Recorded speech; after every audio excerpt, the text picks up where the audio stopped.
Welcome back to Salty Country. We're back on the farm. It's 65 degrees. This is Friday evening. Got all the equipment fired up earlier. Got the Bobcat still warming up. Looks like all the equipment and vehicle batteries held up through the cold snap. Let everything warm up for a while. So we're going to take care of some things around here this evening, and we'll get started with the next episode probably in the morning. Well, it's been raining all morning, so it put a damper on my cleanup of the pasture. So anyway, I got out here troubleshooting the Hummer again. Took the battery off. The battery had a 42-month free replacement. Took it to the dealership, give me another battery, brought it home, started it up, all the gauges fired up normally, and then went in the house, came back out, half the gauges were working, half of them weren't. I said, well, that's a whole lot better than we were before. So I went to the parts store, got a new alternator. I think it has to be a voltage issue. So got the alternator changed out, fired it up, everything's working normal. So we'll see if it lasts. Well, due to the weather, this video is pushed from Friday afternoon to Sunday morning. It rained most of Friday night, and then half the day on Saturday. I was able to work on the Hummer a little bit yesterday, got it fired up this morning. It's crazy. I drove the thing yesterday. We went to town, and it's probably a 30-minute drive there and back. Going there, everything worked great. On the way back, the temperature gauge decided it wasn't going to work. Everything else was working, so I'm going to have to get this thing to mechanic, auto electric mechanic, let them figure it out. I think the instrument cluster probably needs to be rebuilt. If I can find a instrument cluster guy or whoever to rebuild it locally, I'll probably take it out and get that done myself. But anyway, it's a nice morning, mid-50s, no wind. After a couple days of rain, I'm gonna jump on the four-wheeler, go down and look at the burn pile in pasture 2 and see what needs to be trimmed to condense that pile. And I may, at some point today, light that burn pile and let it burn for a few days. We're expecting rain again Tuesday, Wednesday, so we'll see. As I'm saying this, a gust of wind just came through, so everything's wet, so you don't have to worry about a spark, igniting the woods or anything. But one thing I don't do is burn a fire when it's windy, so we'll see. I'll go down and check it out and see what I've got to cut to condense that pile, and then we'll see if we can get out here and get something done, so stick around. I come down to the burn pile, check it out, see if I need to trim anything back. It looks pretty good. It's pretty easy here in Georgia to get a burn permit. You just log on to the website. So I logged onto the website this morning, and they're saying they currently don't offer burn permits for our county. So I'm gonna have to contact the local fire department. So I'm gonna put this off for a couple days, talk to the fire department and see if there's any issues and what I gotta do. But looks like the burn pile's gonna have to wait till another day. Down in there's where we cleared the road to the chicken coop. There's Dad's old goat barn to the left of the chicken coop. I just noticed this morning there's a pine that's broken at the ground, leaning over into other trees. So I'll have to get down here, see if I can get it down at some point. I went over there a while ago and looked at it. It's in the pasture, so all those little scrub trees on this side of the goat barn, they're gonna come out eventually anyway, but there's always something to do on a farm. We'll take a quick ride down to the bottoms and check on everything.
Creek's running good and clear. It's kind of interesting driving down here on the four-wheeler. Got my coffee in between my legs on the seat, trying not to spill it. And holding the camera with my left hand.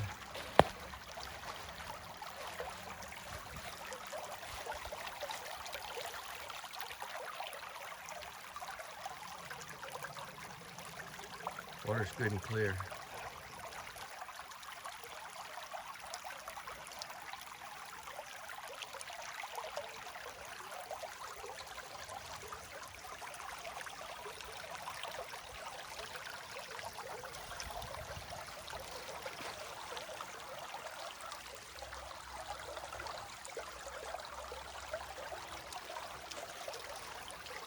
This creek is fed from two natural springs. They come together on my aunt's property across the road. They're two pretty big springs, so this thing stays pretty clean. There's just her pasture. The rest of the area the springs are going through the woods. So it normally stays very, very clean. I wouldn't be afraid to drink this water right now. So a lot of people freak out about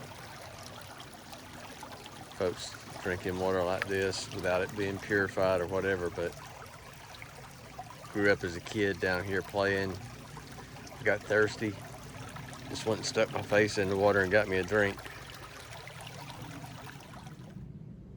As you've heard in previous episodes, we're huge college football fans. We love college football. What about that game last night?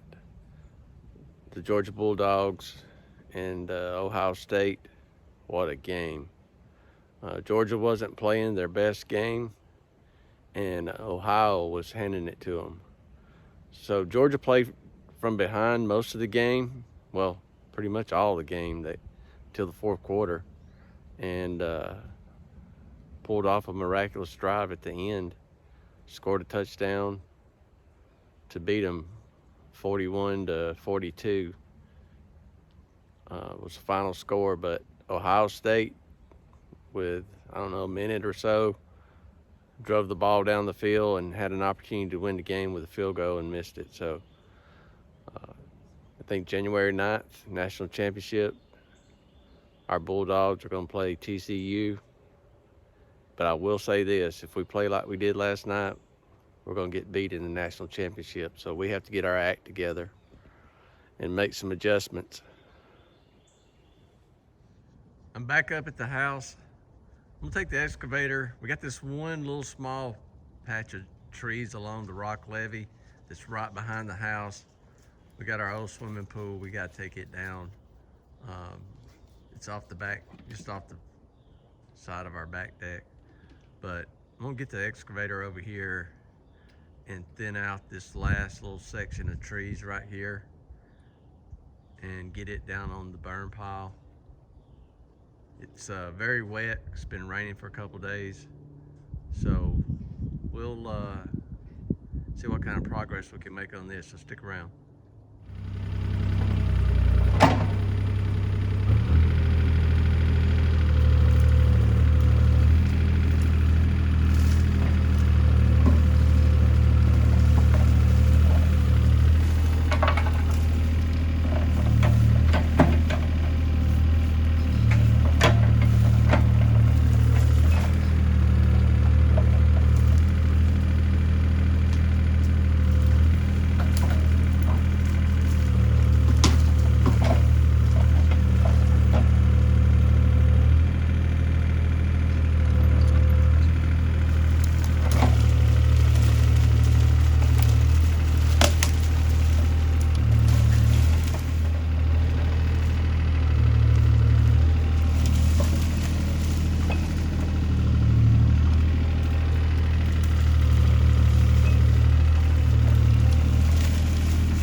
for this episode.